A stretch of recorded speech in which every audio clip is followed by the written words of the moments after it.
Good morning, everyone. Hope you're all doing well today. It's the middle of the week. We're almost at the end of the week, and hopefully, we hear some more baseball news. So, before we get into all of that, I wanted to send a special shout out to Jason from 161 River Ave, who had me on with him yesterday for the winter meetings. Did a live stream together, so for about a couple of hours. We had some good discussions. Had a few good laughs. So it was a really good time. And then he went on again last night with Joey from the Shift and Nithin Ramakandra from the Nithin NR Sports Hour. So check those guys out too. Last night was a lot of fun as well. There was a lot of talks of baseball and a lot of good laughs. So it was about 2.5 hours. All right. So there was a few rumblings yesterday. So, things are slowly starting to heat up a little bit, right? So just kind of looking at my notes here. So just a few things. Okay. So Dylan Cease, who's a pitcher for the Chicago White Sox, his name has been brought up many times. So last night it was reported that there were some talks with the Cincinnati Reds. Of course, nothing came about, so their talks are probably still going at the moment. I know the Braves and the Orioles have been mentioned too in a potential Dylan Cease trade. So I do expect Dylan Cease to be moved. The White Sox are having a fire sale, so there are some. They are listening in to other teams as far as trade proposals and whatnot. So we'll see what happens with Dylan Cease. He's a pretty big name, so he'd be a good piece for any team to have in their rotation. Also, this was reported by Joel Sherman. The Orioles were interested in possibly Craig Kimbrel, who could be a great bullpen piece for the Orioles. He's good. He's a good pitcher, but he's not like a Josh Hader or Jordan Hicks, who the Orioles were also interested in acquiring potentially. Josh Hader would be a good closer for the Orioles. He's a top name, best closer in baseball. He's going to cost a lot of money, so it's just a matter of if the Orioles want to spend that money on a guy like Josh Hader. But Craig Kimbrel was the name that was mentioned yesterday, so he could be a potential piece for the Orioles.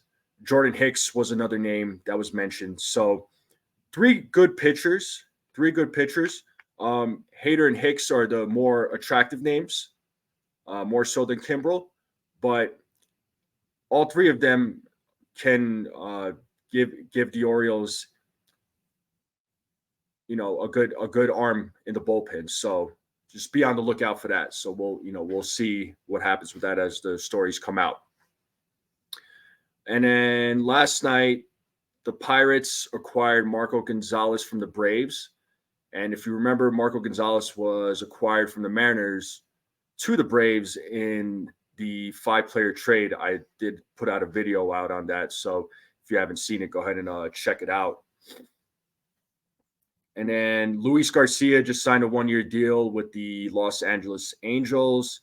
So for $4.25 million. So this will be his second stint.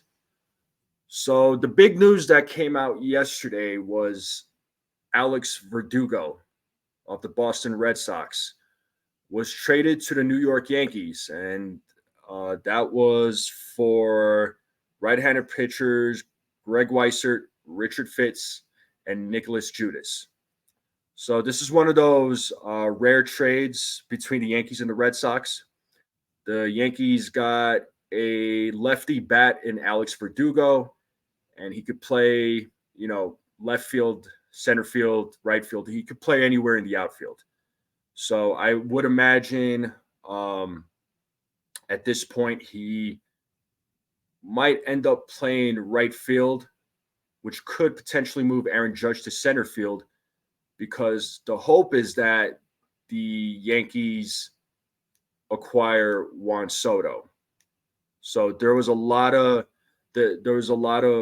talk about that last night, and when I was on the live stream, tuning in with Jason from 161, Joey from the Shift, and Nithin Ramakandra, apparently the talks were heating up between the Yankees and the Padres in trading for Juan Soto. We were hoping for some news last night, but nothing came out. We might hear something today. Apparently, there was some talks about them that they were coming close to a deal, but nothing's been said yet. So the big thing with the potential trade between the Yankees and the Padres is that, according to some sources, the Padres want both Drew Thorpe and Michael King, but the Yankees are hesitant about giving up both. I know Brian Cashman is really high on Michael King, and he may trade Drew Thorpe. But I did put out a short video a couple days ago asking fans, who would you rather keep, Drew Thorpe or Michael King? And most people, or all the comments, said that they would rather keep Drew Thorpe, just because he's younger and comes with more controllable years. So, which I understand. Michael King comes with 2 controllable years. He's a little bit older, not too old. I believe he's about 28. But if I'm the Yankees, I understand you don't want to give up both Drew Thorpe and Michael King, but they're going to have to give up one of them. In my opinion, I would say, I'd rather give up Michael King. Since Drew Thorpe, he's younger, he shows a lot of promise, right? But I would probably give up Michael King.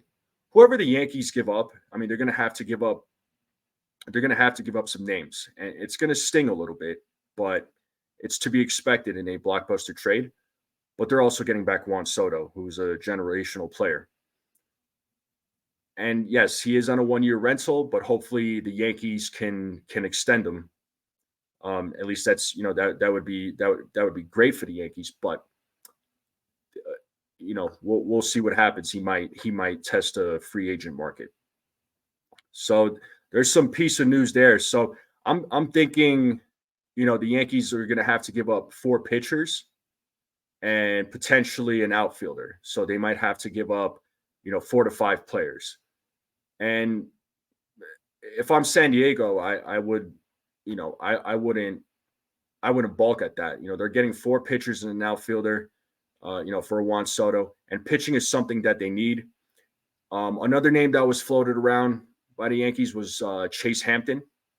That was another name. He was a name that I thought about when I was thinking about who the Yankees could trade to the Padres. Clark Schmidt is another name that I can think of. And another name that I brought up in Jason's live stream, and I asked some people what they thought, was Nestor Cortez. If they think that if people would include Nestor Cortez in the trade package, personally I would. It's a starting pitcher, and it would add to Yu Darvish and Musgrove of the Padres. So it's another arm. You could have him and Clark Schmidt, or one of them. The Yankees are not going to give up the farm. They're not going to give every pitcher that they have. They're not going to give up 7 players. So let's be real about that. Okay. Last piece of news. There was a lot of buzz surrounding Shohei Ohtani. So apparently news broke out that Shohei Ohtani met with the Blue Jays in Florida. So they were in talks. So the Blue Jays are a player. So they're a team that could sign Shohei Ohtani. And the other team that was mentioned was the Dodgers, who, whose manager Dave Roberts did say that the Dodgers and Shohei Ohtani did meet, and it was about 2 to 3 hours when they met. So we know the Dodgers are in on it.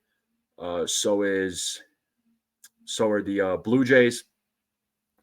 Well, we'll see what happens with that. My prediction is still that he signs with the Dodgers, but the Blue Jays are making some noise.